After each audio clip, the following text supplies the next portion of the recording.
नमस्कार विद्यार्थी मित्रांनो. पहिल्या लेक्चरला आपण सर्वसाधारणपणे एक छोटेखानी स्वरूपात ढोबळमानाने आपला अभ्यासक्रम काय आहे हे आपण नीट बघितलं. गद्य, पद्य आणि व्यावहारिक मराठी अशी एक साधी विभागणी आपल्याला या इशारा पुस्तकातली म्हणजे करता येते.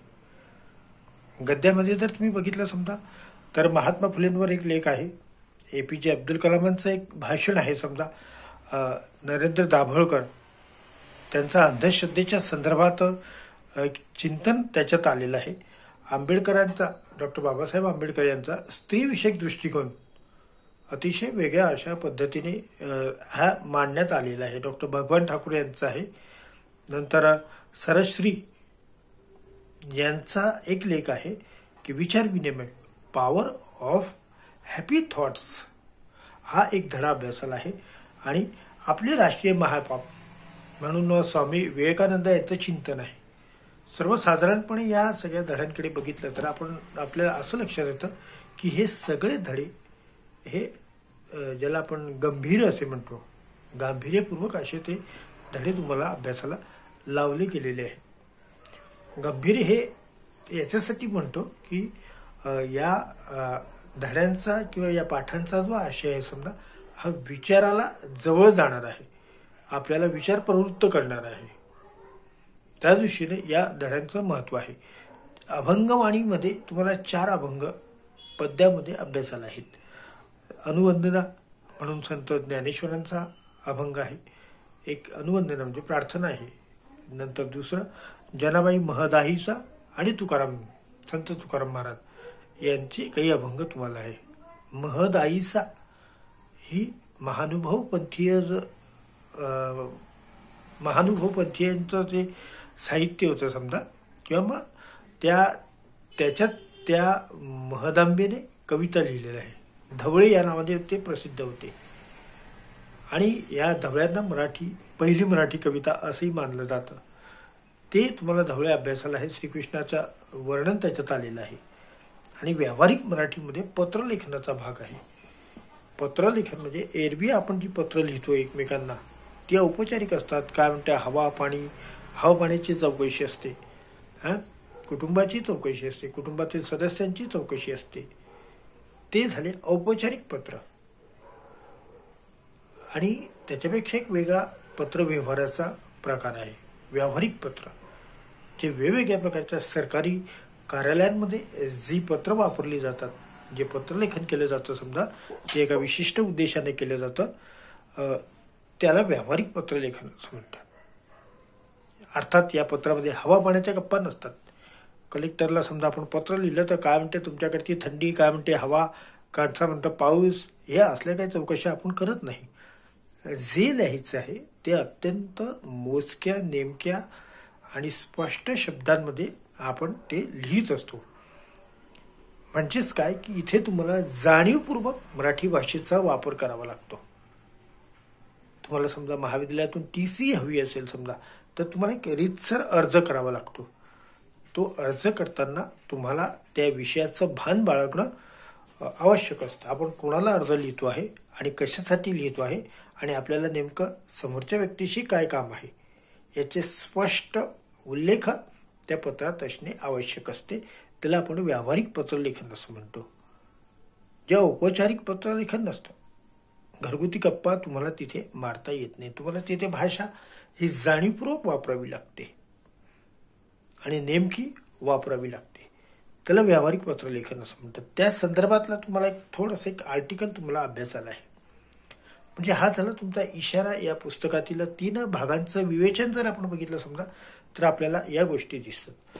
याच्यात पहिला धडा आहे, पहिला पाठ आहे समाज सुधारक की क्रांतिकारक.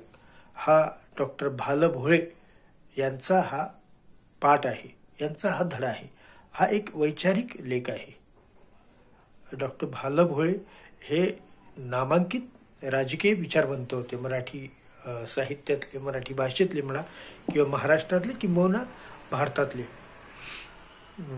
की ज्यांचं राजकीय विश्लेषण हे अत्यंत महत्त्वाचं मानलं जात होतं.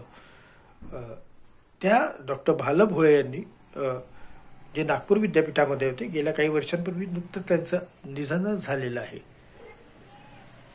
या डॉक्टर भाल भोळे यांनी महात्मा फुले यांच्या कार्याचा, त्यांच्या व्यक्तिमत्वाचा वेध या पहिल्या धड्यामध्ये घेतलेला आहे. भारतामध्ये असा एकही माणूस नसेल की ज्याला डॉक्टर बाबासाहेब आंबेडकर आणि महात्मा ज्योतिराव फुले यांचं नाव माहिती नसेल. ज्याला ही नावं माहिती नाही, किंबहुना आपण त्याला भारतीय समजतच नाही. इतकं आभाळ एवढं काम या महापुरुषांनी भारतासारख्या जातीपातीने वेढलेल्या देशांमध्ये करून ठेवलेलं आहे. म्हणून त्यांच्या व्यक्तिमत्वाचा एक परामर्श या पहिल्या पाठामध्ये डॉक्टर भाल भोळे यांनी घेतलेला आहे. की त्या धड्याचं शीर्षक जर आपण बघितलं, समजा समाज सुधारक की क्रांतिकारक, याच्यात दोन गोष्टी आहे. समाज सुधारक की क्रांतिकारक या दोन संकल्पना म्हणजे या पाठाचं शीर्षक आहे. आता समाज सुधारक कोणाला म्हणतात? की जो समाजामध्ये सुधारणा घडवून आणतो. समाजामध्ये सुधारणा घडवून आणणे म्हणजे कुठेतरी काहीतरी बिघाड झालेला आहे. संपूर्ण समाज रचनेमध्ये समाजाच्या प्रगतीला, समाजाच्या विकासाला ज्या गोष्टी अडसर ठरतात, ज्या गोष्टी अडथळा ठरतात, त्या गोष्टींना दूर करणे, तो अडथळा दूर सारणे म्हणजे समाज सुधारणा करणे. उदाहरणार्थ, पूर्वीच्या काळी आपल्याकडे स्त्रियांनी सती जाण्याची चाल होती. म्हणजे जर नवरा मेला तर त्याच्या पाठोपाठ ती स्त्री चिता पेटवून सदेह आपला प्राणाचा त्याग करत होती. त्याला सती जाणे असं आपल्याला माहिती आहे. सती जाणं असं म्हणतात. ही कुप्रथा, याच्यामुळे स्त्रियांवर अन्याय होत होता, अत्याचार होत होता. स्त्रियांची इच्छा आहे नाही आहे समजा, किंबहुना एक माणूस म्हणून एक जिवंत व्यक्ती चितेवर बसते, जाळून घेते स्वतःला, हे अत्यंत अघोरी, अमानवी होते. म्हणून या संदर्भात ज्या काही सुधारणा झाल्या समजा, ती झाली समाज सुधारणा. जातीपातीची व्यवस्था होती आपल्याकडे, अस्पृश्यता होती की समाजातील एका बहुसंख्य मोठ्या गटाला अस्पृश्यतेचा सामना करावा लागत होता. त्या अभावी गुलामगिरीचं जीवन जगावं लागत होते.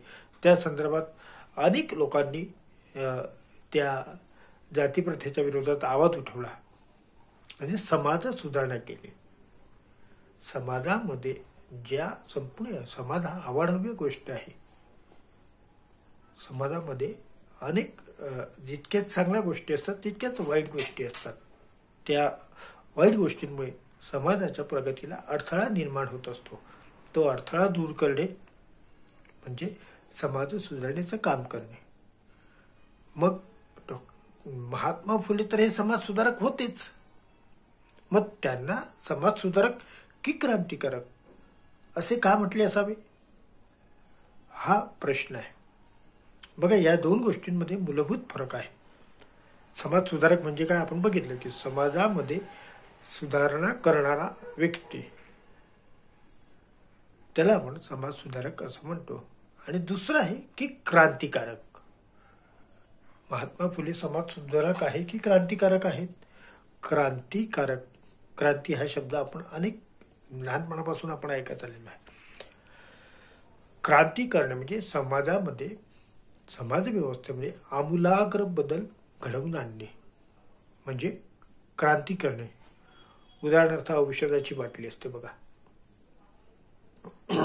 त्या औषधाच्या बाटलीवर लिहिलेलं असतं शेक वेल बिफोर यूज. औषध घेण्यापूर्वी ते ढवळून घ्या. आपण ती बाटली संपूर्ण अशी ढवळतो, हलवतो आणि ते एकजीव झालं सगळं औषध की ते औषध आपण घेतो. तसं समाजाची जी रचना आहे समजा, ती रचना बदलून टाकली. अन्यायी व्यवस्था असेल तर ती अन्यायी व्यवस्थेला न्यायी करणे, त्याच्यामध्ये न्यायाचा संदर्भ घेणे, न्याय देणे, हे आपल्याला याच्यामध्ये अभिप्रेत असतं. समाजामध्ये क्रांतिकारक एकदम मोठ्या प्रमाणावर आणि अत्यंत मूलभूत असे बदल घडवून आणणे. म्हणजे एखाद्या समस्येवरचा जालिम उपाय हा क्रांतिकारकांकडेच असू शकतो. म्हणून क्रांतिकारक आहे काय? महात्मा फुले यांनी क्रांती घडवली काय? एकदम मोठा बदल समाजात घडवला काय की फक्त समाज सुधारणा केली? हे पाहण्यासाठी भाल भोळे यांनी त्या काळातील समाज रचनेचा विचार केलेला आहे. महात्मा फुलेंचा हा काळ साधारणपणे 150-200 वर्षापूर्वीचा हा सगळा तो काळ आहे. 1818 साली युनियन जॅक, इंग्रजांचा झेंडा, हा शनिवार वाड्यावर फडकला आणि तिथून इंग्रजी साम्राज्याला सुरुवात झाली. ईस्ट इंडिया कंपनीचा कारभार आपल्या संपूर्ण भारतात सुरू झाला. इंग्रजांचे राज्य सुरू झाले. आणि हे इंग्रज आले म्हणजे काय साधे सोपे नव्हते आले ना.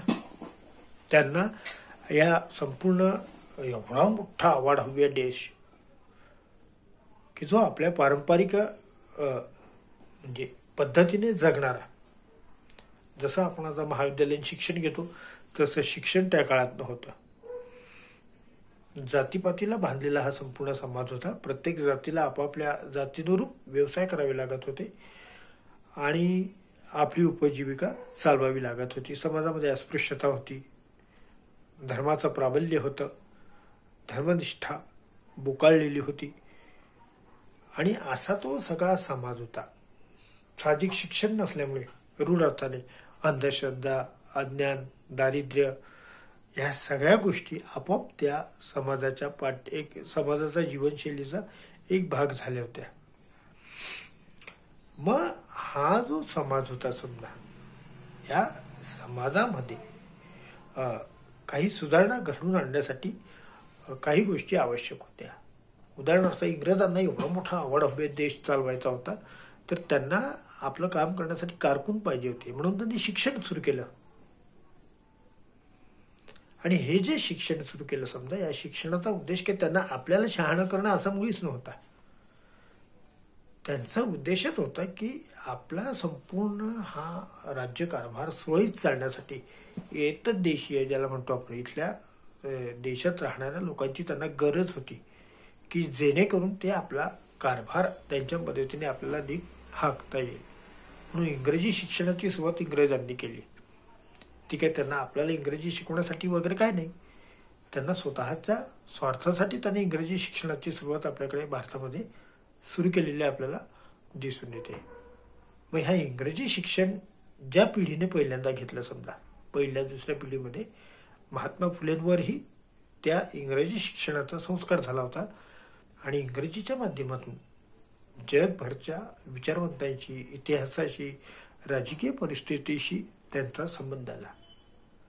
त्यांना कळलं की जगात या पद्धतीने लोक जीवन जगत आहेत, जगात हे सुरू आहे ते सुरू आहे. आणि मग त्यांना असंही कळलं की मग आपल्याला भारतामध्ये मात्र ही परिस्थिती आहे आणि जगामध्ये मात्र ही परिस्थिती आहे. मग या परिस्थितीत बदल घडवण्यासाठी काहीतरी काम केलं पाहिजे. म्हणून महात्मा फुले यांनी समाज सुधारणेला सुरुवात केली. नीट बघा बरं मी काय म्हणतोय ते, समाज सुधारणेला सुरुवात केली. महात्मा फुले यांनी केलेला समाज सुधारणा तुम्हाला सहज एका हातावर म्हणजे भरकन मोजून असे तुम्हाला सांगता येईल. स्त्री शिक्षण सुरू केलं, अस्पृश्यांना स्वतःच्या घरातील हौद सुरू करून दिला, शेतकऱ्यांची लुबाडणूक या व्यवस्थेमध्ये कशी केली जात असते हे त्यांनी सांगितलं, शेतकऱ्यांच्या फायद्यासाठी कुठल्या योजना राबवल्या पाहिजेत हे सांगितलं, शेतकऱ्यांच्या मुलांनी शिक्षण घेतलं पाहिजे तर कसं आणि काय घेतलं पाहिजे आणि त्यांना शिक्षक कोण असले पाहिजे हे त्यांनी सांगितलं, पाणी अडवा पाणी जिरवा ही योजना त्यांनी पहिल्यांदा राबवली होती. ह्या सगळ्या गोष्टी ज्या माणसाने अत्यंत कमी वेळेमध्ये एवढ्या दीर्घ पल्ल्याच्या गोष्टी महात्मा फुले यांनी साध्य केलेल्या आपल्याला दिसून येतात. मग ही समाज सुधारण्याला त्यांची सुरुवात झाली होती समजा. मग समाज सुधारणेला सुरुवात झाल्यानंतर साहजिकच त्यांना अनेक गोष्टींना तोंड द्यावं लागलं होतं समजा. मग आता एकीकडे समाज सुधारणा आणि क्रांतिकारकत्व. महात्मा फुले जेव्हा समाज सुधारण्याचं काम करत होते तेव्हा त्यांच्याबरोबर कितीतरी लोक समाज सुधारणेच्या कामामध्ये सहभागी होते. म्हणजे ही इंग्रजी शिक्षणातली ही पहिली पिढी अशी होती की या लोकांनी आपल्या देशासाठी काहीतरी काम केलेलं दिसून येतं. म्हणजे आपल्या समाज सुधारवला पाहिजे. आपल्या व्यवस्थेमधले, भारतीय समाज व्यवस्थेमधले जे काही दोष असतील समजा, हे दोष दूर करून आपल्या समाजाला प्रगतीच्या वाटेवर आणलं पाहिजे. या उद्देशाने त्या काळातील कितीतरी समाज सुधारकांनी आपलं संपूर्ण आयुष्य समाज सुधारणेच्या कामासाठी झोकून दिलेलं आपल्याला दिसून येतं.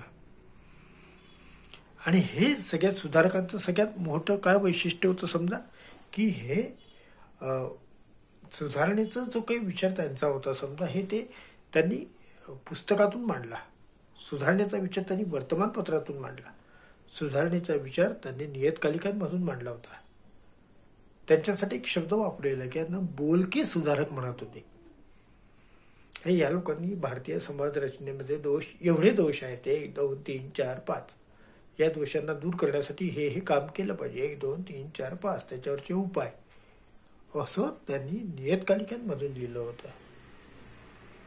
महात्मा फुले आणि त्या काळातील सुधारक यांच्यातला सगळ्यात मोठा फरक आहे की ते बोलके सुधारक होते. बोलके. आणि महात्मा फुले मात्र हे करते सुधारक होते. म्हणजे कृती केली प्रत्यक्ष.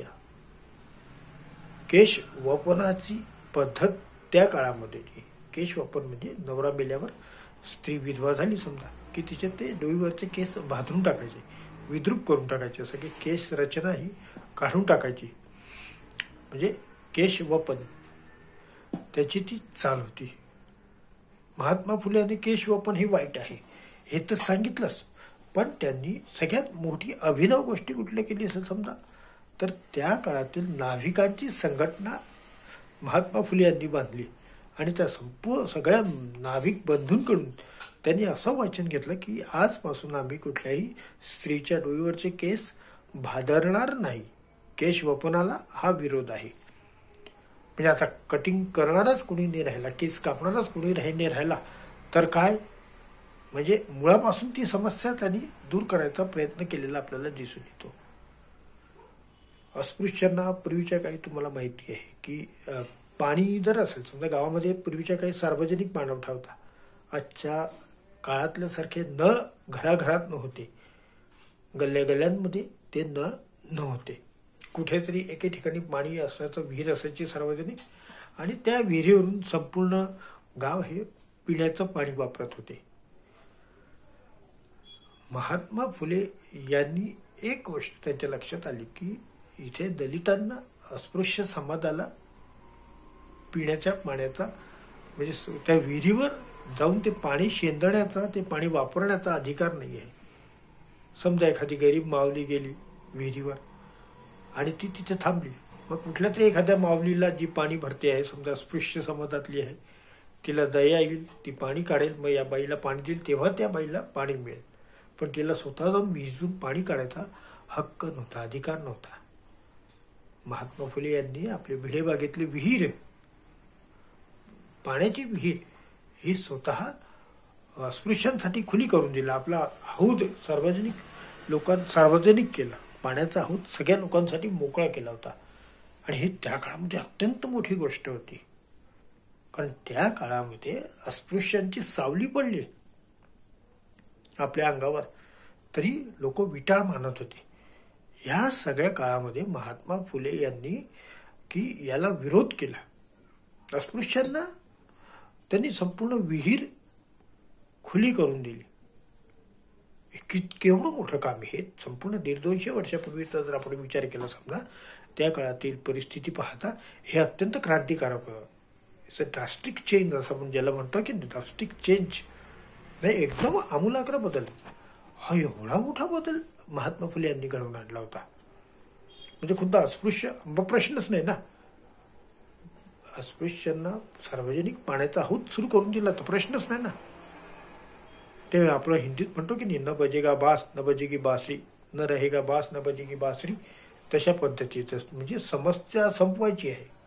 हे निव्वळ लेख लिहून चालणार नाही. काहीतरी कृती केली पाहिजे. म्हणून महात्मा फुले हे कर्ते सुधारक होते, म्हणून ते क्रांतिकारक होते असं बालभोळे यांनी आपल्याला सांगितलेलं आहे. त्या काळात स्त्रियांना शिक्षण नव्हतं. म्हणजे विचार करा तुम्हाला, आज सुशिक्षित असणाऱ्या आणि शिक्षण घेणाऱ्या स्त्रियांची, मुलींची संख्या प्रचंड प्रमाणावर वाढलेली आहे. शिक्षणापासून आज मी ती कोणीही वंचित राहत नाही. पण एकेकाळी स्त्रियांना ज्ञानाचा अधिकार नव्हता. पुस्तक वाचलं तर धर्म बुडाला असं एकेकाळी समजलं जात होतं. बघा तुम्ही किती भयानक परिस्थिती होती. स्त्रियांना कुठल्याही प्रकारचा अधिकारच नव्हता, की मोना गुलामासारखं वागणूक त्यांना मिळत होती. दुय्यम दर्जाची वागणूक त्यांना आपल्या समाजामध्ये दिली जात होती. मग ह्या सगळ्या कालखंडामध्ये जर आपण बघितलं समजा, तर स्त्रियांना पहिल्यांदा शिक्षण देण्याचं काम महात्मा फुले यांनी केलं. भिडेबागेत त्यांनी मुलींसाठी शाळा सुरू केली. मुलींसाठी शाळा सुरू केली तर केली. स्वतः शिक्षिका म्हणून सावित्रीबाई फुले यांना त्यांनी साक्षर केलं, त्यांना शिक्षिका म्हणून म्हणजे तयार केलं. आणि ही स्त्री शिक्षणाची परंपरा महाराष्ट्रात सुरू झाली. आणि तेव्हापासून ते आजतागायत ही स्त्री शिक्षणाची परंपरा अथकपणे सुरू आहे. हे एवढं मोठं काम महात्मा फुले यांनी केलं. आणि तुम्हाला तर माहिती की किती प्रचंड त्रास झाला होता. लोकांनी त्यांना दगड मारले, शेण फेकलं, नंतर त्यांच्या अंगावर मारेकरी घातले, तरी महात्मा फुले यांनी आपला सत्याचा वसा सोडला नाही. इथल्या व्यवस्थेला ते शरण गेले नाही. आणि त्यांनी या संपूर्ण समाजामध्ये कायमस्वरूपी आणि चिरकाळ टिकून राहणारी बदल त्यांनी घडवून आणलेले होते. जाती व्यवस्थेला धक्का लावण्याचं काम, हलवण्याचं काम त्यांनी केलेलं आहे. पण डॉक्टर बाबासाहेब आंबेडकर यांनी महात्मा फुले यांना गुरुच्या स्थानी त्यांनी कल्पिलेले आहे.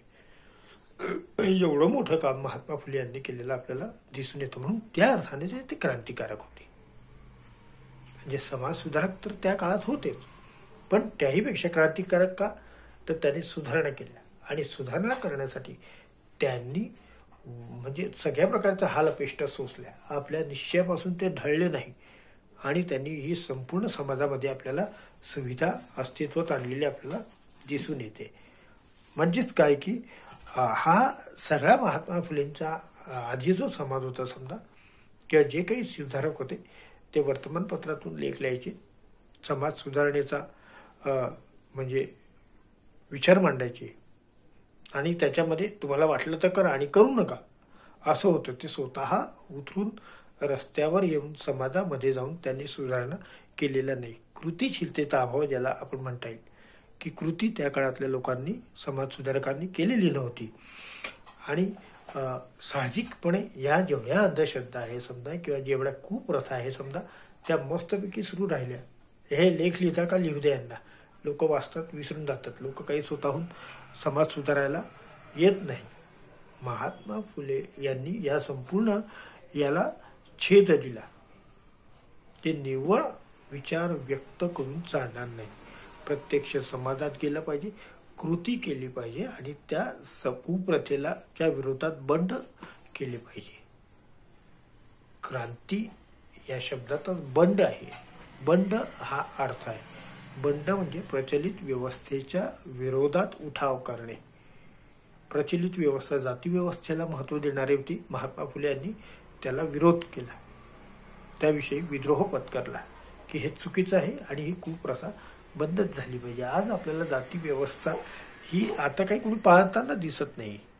तुम्ही आता इतके 12वीपर्यंत शिकत आला आहात, तुमच्या मनामध्ये कधी जातीचा विचार आलेला नाही. आपला मित्र कुठल्या जातीचा आहे, कोण आहे, काय आहे, असा काही विचार तुम्ही आता आधुनिक काळात जगणारी पिढी काही करत नाही. हे तीव्रता कमी करण्याचं काम, जाती व्यवस्थेला धक्के देण्याचं काम महात्मा फुले यांनी मोठ्या ताकदीने केलेलं आपल्याला दिसून येतं. म्हणून ते क्रांतिकारक आहे.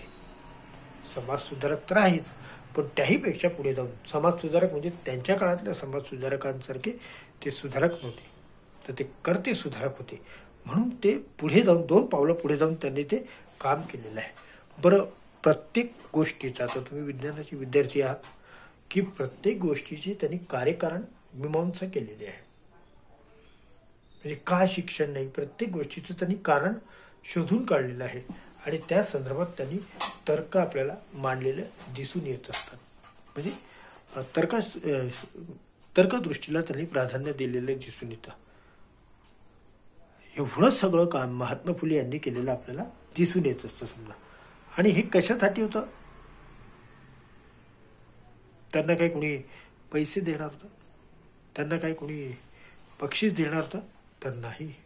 हा माझा समाज आहे, हा समाज सुधारला पाहिजे या उद्देशाने त्यांनी आपल्याला हे काम केलेलं म्हणून दिसून येतं. आणि हे संपूर्ण जर त्यांची जे काही केलेल्या कामाचं आपण मूल्यमापन केलं समजा, तर आपल्याला असं लक्षात येतं की हा विचार जो होता महात्मा फुलेंचा, तो माणसाला महत्त्व देणारा होता. माणसाला माणूस म्हणून जगू देणे आणि त्याला माणूस म्हणून त्याचे सर्व अधिकार मिळणे, प्राप्त होणे, यासाठी त्यांचा हा संघर्ष होतो. माणसाने माणसाशी माणसासारखं वागावं आणि माणसाने माणसाशी माणसासारखं वागावं आणि माणसाचा विकास करावा किंवा माणुसकीचा धर्म वाढवावा, असा एक विचार त्यांनी मांडलेला आपल्याला दिसून येतो. म्हणजे माणसाला महत्त्व होतं. हे पूर्वीच्या काळात कसं होतं की ही व्यवस्था कुणीतरी निर्माण केलेली आहे आणि या व्यवस्थेत आपल्याला काही बदल करून घेता येणार नाही, असं एक मोठा जुना विचार जे ठेवले अनंत तैसेची राहावे, चित्ती असू द्यावे समाधान, जे चालत आलेलं आहे पूर्वपार तेच खरं आहे. व शास्त्रात म्हटलेलं आहे, नाही नाही असंच आहे, तसंच असतं, समुद्र प्रवास करायचा नाही, असे आपले विवेक होते आपल्याकडे. अमुक मान जर आडवी गेली तर आपलं काम होणार नाही, अमुक तमुक विधवा स्त्री दिसली समजा तर अशुभ मानले जात होते. अशा वेगवेगळ्या प्रकारच्या अंधश्रद्धा आपल्या समाजामध्ये त्या काळात प्रचलित होत होत्या. शिक्षण नव्हतं, शिक्षणाच्या अभावी दृष्टी नव्हती आणि दृष्टीच्या अभावी चिकित्सा करता येत नव्हती. महात्मा फुले यांनी पहिल्यांदा क्रांतिकारक का म्हटलं जातं त्यांना, की या सगळ्या गोष्टींची चिकित्सा केली आणि त्यांनी आपला विचार मांडला की जो माणसाला महत्त्व देणारा होता. प्रत्येकाला माणूस म्हणून जगण्याचा हक्क आहे आणि तो त्याला मिळालाच पाहिजे, या पद्धतीने त्यांनी तो म्हणजे विचार आपल्याला मांडलेला दिसून येतो. शिक्षण नव्हतं त्या काळामध्ये, शिक्षणाचा प्रसार झाला नाही, त्या काळातली ही सगळी ती गोष्ट आहे. मग त्यांनी वेगवेगळ्या प्रकारचे म्हणजे विचार मांडलेला आपल्याला दिसून येतं. शिक्षणाला तर महत्त्व दिले आहे. मती विना गती गेली, एवढे एक गती विना वित्त गेले, वित्त विना क्षुद्र खचले, एवढी अनर्थ एका अविद्येने केले. म्हणजे अविद्या जर नसेल, अविद्या जर असेल समजा, म्हणजे अविद्या म्हणजे निरक्षर जर कोणी असेल समजा, तर त्याचा आयुष्याचा कसा नाश होऊ शकतो हे त्यांनी स्पष्ट सांगितलेलं आहे. म्हणून शिक्षणावर भर दिलेला आहे. शिक्षण म्हणजे निव्वळ डिग्री घेणे नाही, शिक्षण म्हणजे विचार करता येणे. विचार करण्याची एकदा तुम्हाला सवय लागली समजा, तर तुम्ही प्रत्येक गोष्टीवर आंधळेपणाने विश्वास ठेवत नाही, कार्यकारण संबंध शोधून काढतात आणि आपला मार्ग प्रशस्त करत जात असतात. त्या महात्मा फुले यांनी अनेक आपल्या या संपूर्ण विचारासाठी, आपल्या ज्ञानासाठी समजा, आपल्या तत्वज्ञानासाठी कितीतरी पुस्तकात त्यांनी लिहिलेली आहे. म्हणजे शेवटच्या क्षणापर्यंत, मृत्यू येईपर्यंत महात्मा फुले ग्रंथलेखन करत होते. शेवटचा ग्रंथ त्यांनी लिहिला तेव्हा त्यांना लकवा झालेला होता, पॅरालिसिस, आणि डाव्या हातानं थरथरत असं त्यांनी तो ग्रंथ लिहिलेला आपल्याला दिसून येतो. म्हणजे काय माणसाचं म्हणजे काय रेंज असते, किती अफाट ताकदीचा हा माणूस होता हे आपल्याला कळून येतं. सार्वजनिक सत्यधर्म, त्यांनी सत्यधर्म नावाचा धर्म किंवा एक पंथ आपल्या ज्याला म्हणेल त्याची स्थापना त्यांनी केली होती आणि त्या धर्मामध्ये एकच ईश्वर मानला होता, निर्मिक. या संपूर्ण सृष्टीची निर्माण करणारा तो निर्मिक, त्याची पूजा करायची आणि मग साध्या सोपं जे तत्वज्ञान होतं त्या पद्धतीने राहायचं. त्याच्यात त्यांनी विविध प्रकारचे विचार मांडलेले आहे. आणि हे विचार मांडताना त्यातील क्रांतिकारत्व आपल्याला सहज पटतं. प्रत्येक गोष्टीची चिकित्सा केलेली आहे. आंधळेपणानं कोणी सांगतो म्हणून कुठलीही गोष्ट स्वीकारायची नाही.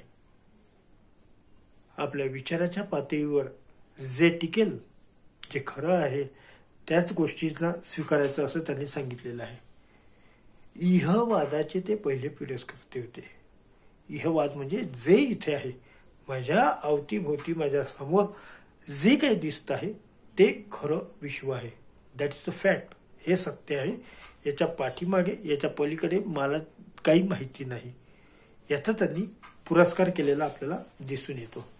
आणि मानवाचा खरा धर्म म्हणजे सत्य धर्म आहे असं ते म्हणतात. दुसरी गोष्ट की साहजिक माणसाला महत्त्व आलं, त्याच्यामुळे माणसाची सेवा करणं, मानव सेवा हीच ईश्वर सेवा, अशा गोष्टी त्यांनी आलेल्या आहे. आणि या गोष्टीला त्यांनी आपल्याला महत्त्व दिलेलं आहे. म्हणजे मनुष्य सेवा हीच ईश्वर सेवा, हा विचार त्यांनी आपल्या संपूर्ण लेखांमधून मांडलेला आहे. आणि या विचाराच्या पुरस्कारासाठी त्यांनी इथे समाज व्यवस्थेशी पंगा घेतलेला आपल्याला दिसून येतो. म्हणजे माणसाचा खरा धर्म हा ईश्वर सेवा नसून समाजसेवा आहे. सेवा हा उपासनेचा मार्ग आहे. त्यांनी सार्वजनिक सत्य धर्मामध्ये आपल्याला सांगितलेलं दिसून येतं. थोडक्यात काय की या संपूर्ण याच्यामध्ये जर आपण नीट बघितलं समजा, तर त्यांच्या क्रांतीची नेमकी दिशा स्पष्ट होताना आपल्याला दिसून येते. की हे जे काही विचार महात्मा फुले यांनी मांडले समजा, ते अत्यंत दूरदृष्टीने त्यांनी आपल्याला मांडलेले दिसून येतात.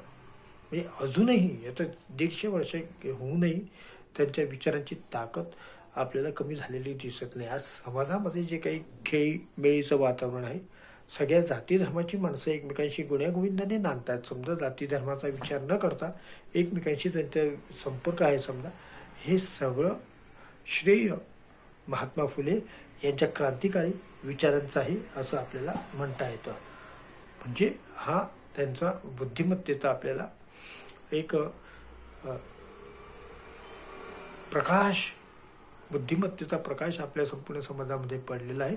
आणि आपलं संपूर्ण समाज जीवन त्याच्यात उजळून गेलेलं आहे असं आपल्याला म्हणता येईल.